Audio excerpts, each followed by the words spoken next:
पत्थर पहाड़ सब आंख के सामने, वायु नहीं है। लेकिन ऋषि कहता है, हे वायु नमस्कार तुम्हें, क्योंकि तुम प्रत्यक्ष ब्रह्म हो। इसलिए कहा कि वायु जैसे दिखाई नहीं पड़ती और है,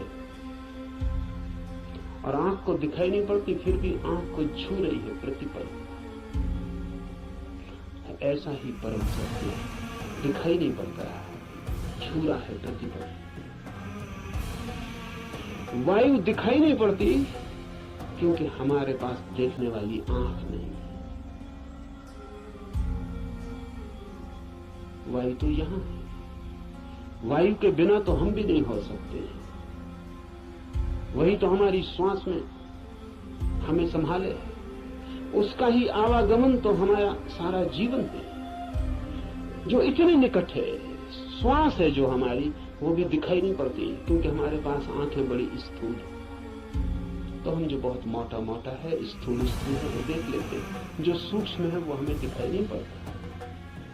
वायु सूक्ष्मतम है, हमारे सामने मौजूद है, भीतर मौजूद है, बाहर मौजूद है, रोए रोए में मौजूद है और दिखाई नहीं पड़ती। इसलिए कहा कि तुम प्रत्यक्ष ब्रह्म हो, तुम ठीक ब्रह्म जैसी हो।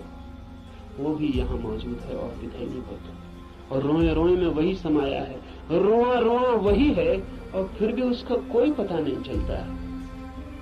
इसलिए वायु को नमस्कार किया है कि हम वायु को तो जानते हैं, ब्रह्म को नहीं जानते। वायु से धागा जोड़ा है, ब्रह्म भी ठीक वायु जैसा है। इसलिए मैं तुम्हें प्रत्यक्ष ब्रह्म कहूंगा।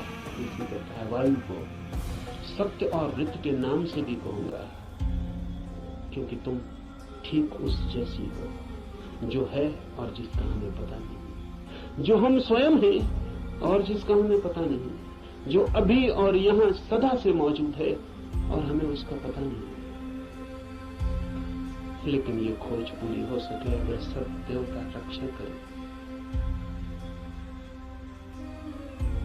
देवता से अर्थ है सदा से जीवन की अनंत अनंत शक्तियां, और जीवन है एक विराट जाल अनंत शक्तियों का। आपका होना भी एक विराट जाल है अनंत शक्तियों का।